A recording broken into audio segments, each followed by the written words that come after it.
linguística gerativa, ou gerativismo, ou ainda gramática gerativa, é uma corrente de estudos da ciência da linguagem que teve início nos Estados Unidos no final da década de 50, a partir dos trabalhos do linguista Noam Chomsky, professor do Instituto de Tecnologias de Massachusetts, MIT. Ao longo do tempo, os estudos gerativistas passaram por diversas modificações e transformações que refletem a preocupação dos pesquisadores dessa corrente em elaborar um modelo teórico formal, inspirado na matemática, capaz de descrever e explicar abstratamente o que é e como funciona a linguagem humana. Ao contrário da visão behaviorista a respeito da aquisição da linguagem, na qual esta é definida como um fenômeno externo ao indivíduo, Chomsky, em seus primeiros estudos, chama atenção para o fato de que os indivíduos humanos estão sempre agindo criativamente no uso da linguagem.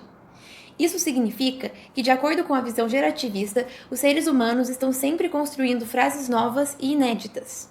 Nesse sentido, o comportamento linguístico dos indivíduos deve ser compreendido como resultado de um dispositivo inato, uma capacidade genética e, portanto, interna ao organismo humano, e não completamente determinada pelo mundo exterior, como diziam os behavioristas, a qual deve estar fincada na biologia do cérebro-mente da espécie e é destinada a constituir a competência linguística de um falante. Essa disposição inata para a competência linguística é o que ficou conhecido como faculdade da linguagem. Com o gerativismo, as línguas deixam de ser interpretadas como um comportamento socialmente condicionado e passam a ser analisadas como uma faculdade mental natural. A morada da linguagem passa a ser a mente humana. Para entender a proposta gerativista, é preciso conhecer o modo como Chomsky e seus seguidores compreendem a mente, cérebro do homem.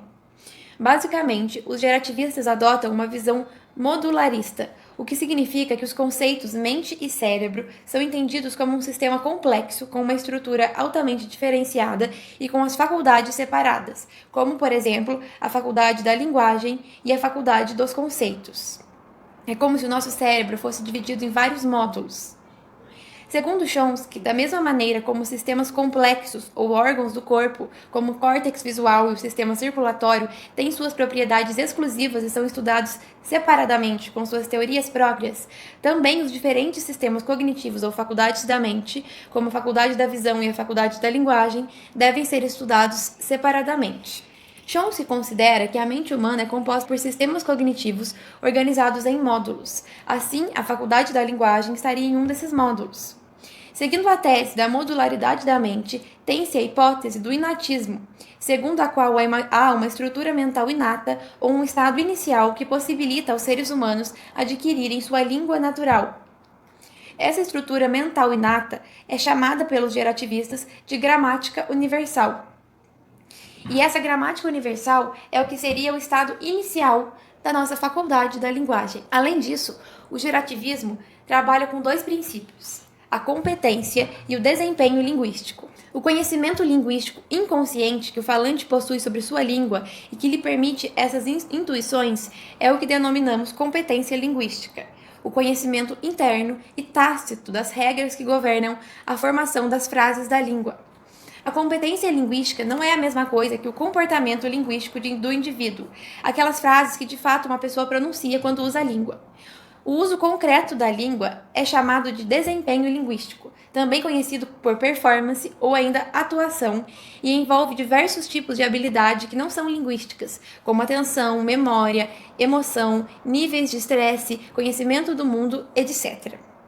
Imagine que você desejava pronunciar a frase "vou tentar a sorte", mas enrolou a língua e acabou dizendo "vou tentar a torte".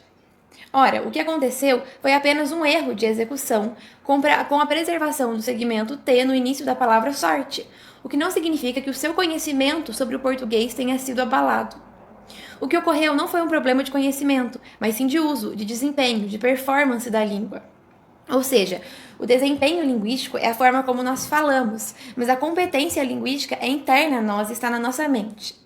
Classicamente, o interesse central das pesquisas gerativistas recai na competência linguística dos falantes, muito embora só se possa ter acesso a ela através do desempenho, pois é essa competência que torna o indivíduo capaz de falar e compreender a língua.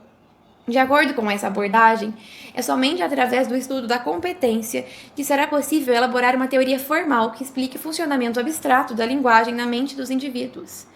Em razão desse interesse central na competência linguística, os estudos clássicos do gerativismo não costumam usar dados linguísticos reais, performance, retirados do uso concreto da língua na vida cotidiana. O que interessa fundamentalmente ao gerativista é o funcionamento da mente, que permite a geração das estruturas linguísticas observadas nos dados de qualquer corpus de fala. Ou seja, o que interessa aos gerativistas é a língua que está interna a nós, e não a língua que nós falamos cotidianamente. Agora, devemos pensar no léxico. Qual é a importância do léxico para a teoria gerativa? O que representa o léxico para os gerativistas? Como ele é definido? Qual é a sua importância? Segundo os estudiosos do gerativismo, o léxico é um componente evidente e crucial da linguagem humana. Todas as expressões linguísticas são compostas por itens lexicais, e no léxico se encontram todas as informações de som e significado que devem ser combinadas. Dessa forma, pode-se dizer que para o pensamento gerativista, o léxico seria o início de nossa linha de produção, a fonte de onde retiramos as informações necessárias para a criação de expressões de som e significado. Partindo dessa perspectiva, o léxico e a gramática não são componentes isolados. Eles formam um contínuo, ao longo do qual se organizam unidades da língua, construções dotadas de forma e significado simultaneamente. À medida que os estudos avançam, o léxico tem sido reconhecido pelo seu papel central na construção da gramática interna do falante de qualquer língua natural. Nesse sentido, pode-se dizer que as informações conceituais e linguísticas que são armazenadas no léxico de uma língua, ainda que sejam arbitrariamente criadas, encontram-se organizadas na mente humana de maneira sistemática e coerente.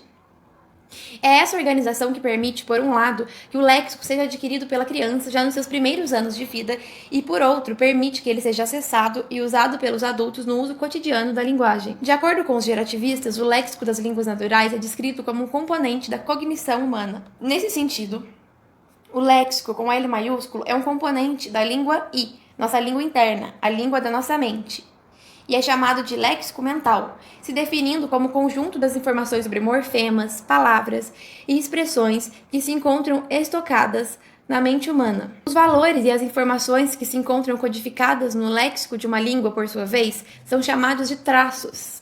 Dessa forma, disse que cada item do léxico é, na verdade, um composto de traços. E existem 3 tipos de traços lexicais.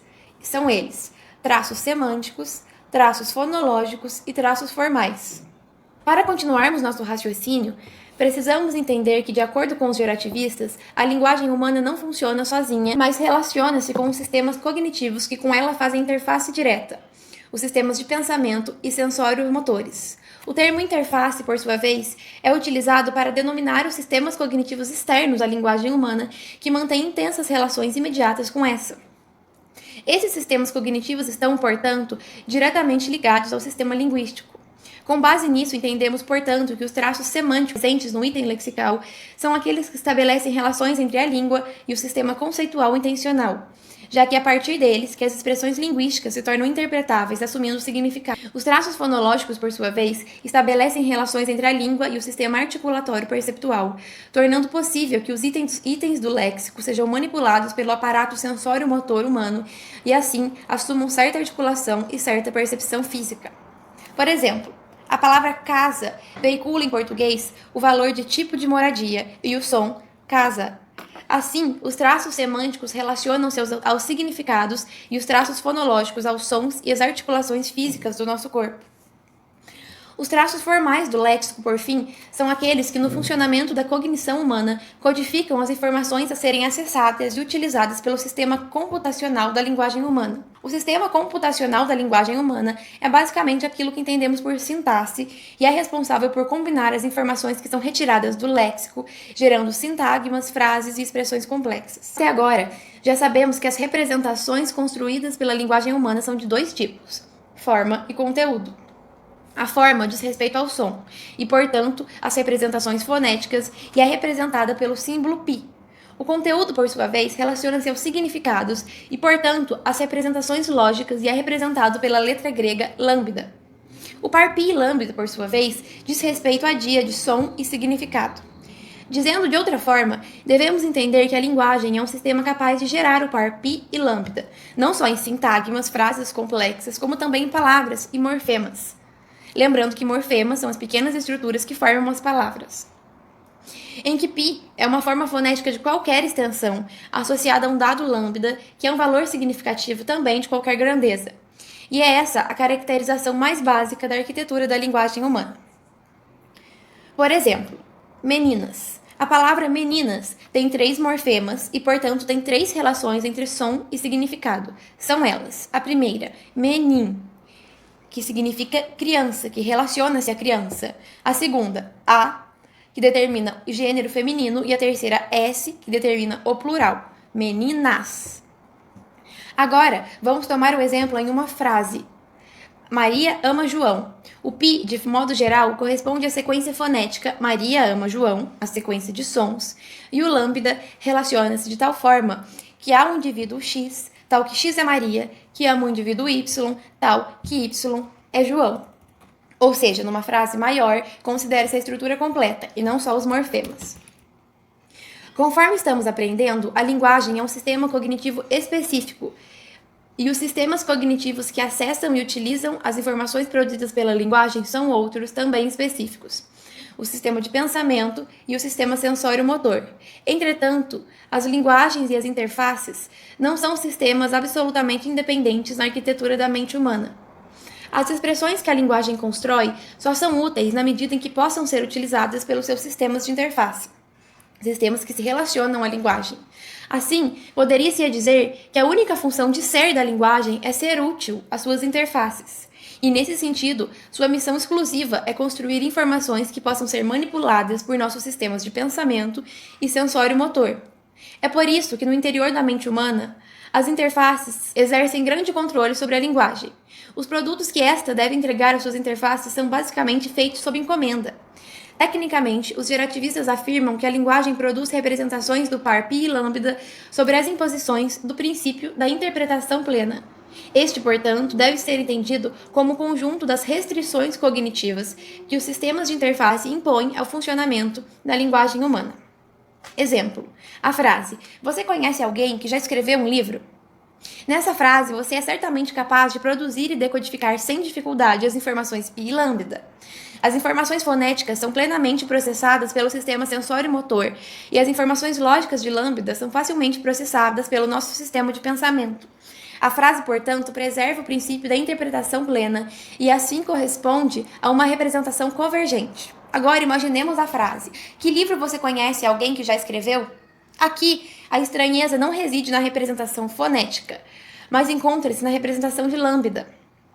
Para explicar de uma maneira muito simples, podemos dizer que na construção, a expressão interrogativa "que livro" encontra-se numa posição linear muito distante do verbo escreveu, do qual é complemento.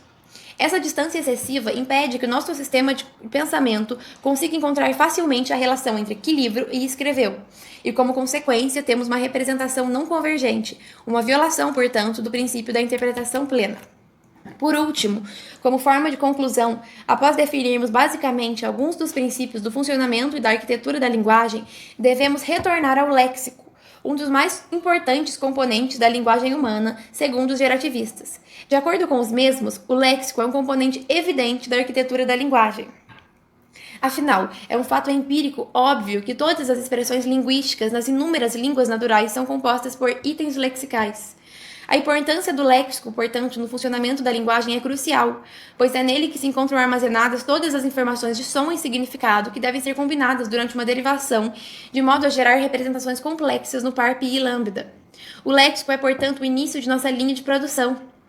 É de lá que retiramos as informações necessárias para a criação de expressões de som e significado.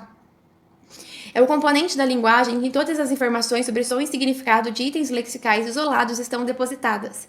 E nesse sentido, conclui-se que a importância do léxico para a teoria gerativista da linguagem é enorme, pois ele, como componente da linguagem que reúne as palavras e os morfemas com seus sons e significados, é a base para a descrição de todos os outros mecanismos considerados pelos gerativistas.